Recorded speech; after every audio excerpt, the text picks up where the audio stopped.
So many of the problems, friction, having your team not bought into what you're trying to do in the business, having to handhold, babysit, and all the different struggles that you endure as a business owner are so often rooted in the culture of your business. And that's often overlooked. Now, many business owners, managers, leaders, and of course, employees think that culture is having a strong team bond. And that, yeah, that's part of it. Having a team that's kind of feels like family, right? And hosting company events like a company barbecue, or we sponsor an event and we all show up. Yes, that helps to, strengthen your culture. But that's not what culture is really driven by, right? It's driven by something else, something a lot deeper than that. And what's driving your culture is what your team actually believes. And beliefs are something that are shaped over time. What your team sees gets rewarded. What gets ignored? How are mistakes handled? And what have people learned over time does it really take to win, to succeed, to get promoted, or survive inside of your company? That is what's really fueling your culture. And so when you have challenges, issues, toxic employees, it is going to take more than going out for drinks or having a lunch to really strengthen and reshape your culture. And this is where you want to get into doing deep work, because when your culture is shaped by what your team actually believes, it's not such a simple fix.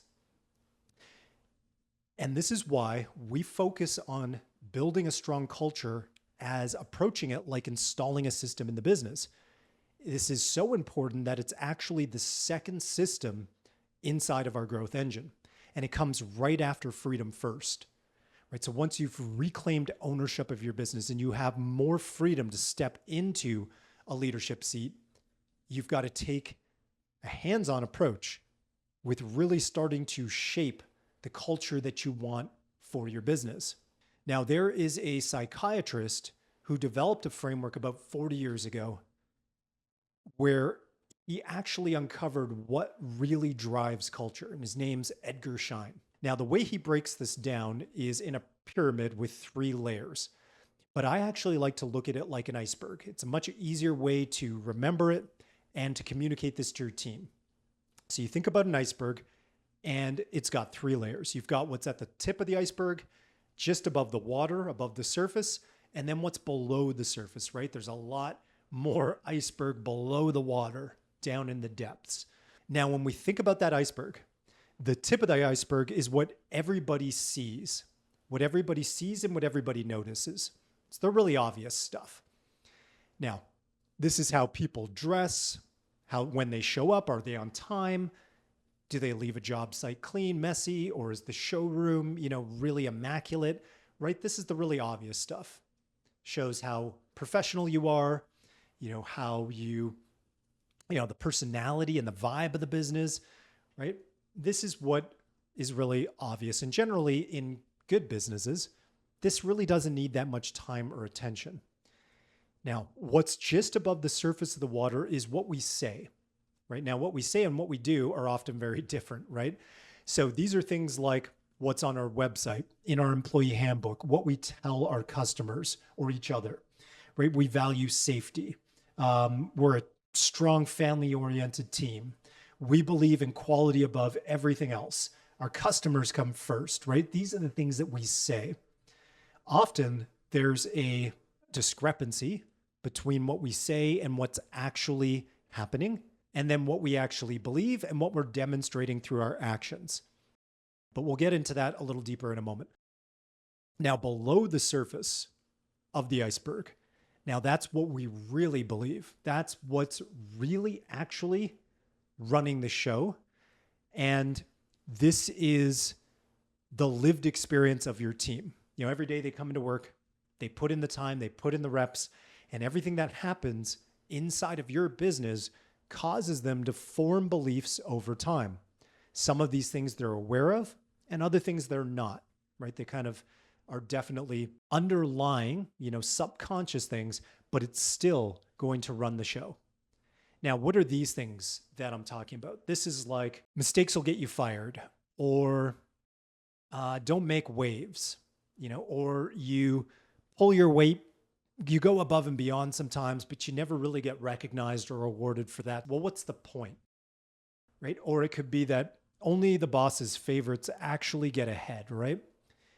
They say that, we're all equal here and that everybody has the opportunity to, move up in the company. But from what I see, it's only the favorites, not the people that are actually putting in the most time, effort, and energy, right? Staying late, working on the weekend, right? It's actually somebody else. Now I'm picking really obvious things, but that's to help you kind of see where I'm coming from in terms of the beliefs that your team will have that then will actually shape how they act, how they behave, how they respond, right? And what ultimately fuels your culture. Another belief might be, well, good enough is good enough, right? That's the job done. Good enough is good enough.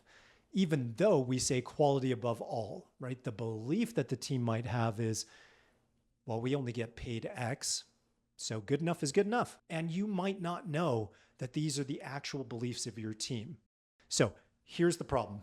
When the layers don't match, your culture is either fragmented, broken, or worst case, toxic. Now, let me give just a very obvious example of a disconnect between what we say and then what we actually believe because of the behavior we have in the company.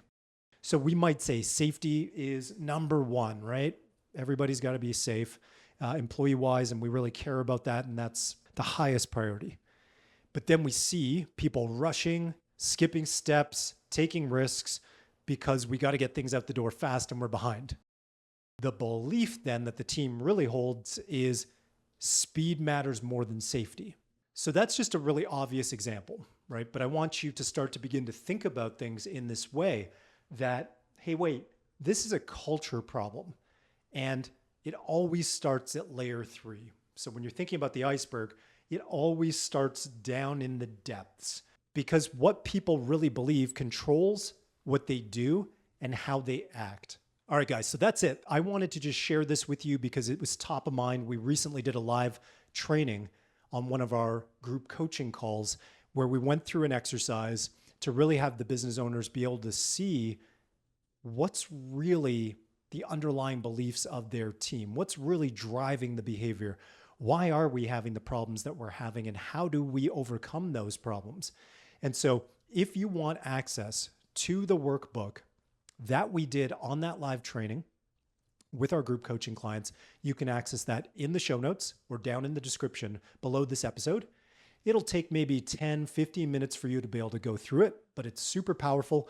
Once you do it, I highly recommend that you do a version of it with your team because what you think they believe and what they actually believe are two very different things.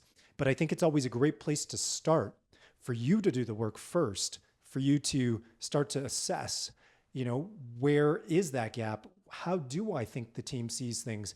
And then when you have them do it and you give them the freedom to be totally open and honest, you might not like everything that you hear or everything that they say, but you're really going to get clarity on what's really driving the show for your business and how to really strengthen the culture with your team by, once you identify some of these beliefs, that you challenge yourself to figure out how to solve for these things, right? The things that are causing your team to approach things in a certain way, or it's holding them back, or it's causing negativity, for example. You tackle those things head on and you're going to be a lot better for it. All the other things that you're going to try and do in your business are going to be that much more successful because you've tackled this first. All right, guys, that's a wrap. Until next time, stay driven for growth.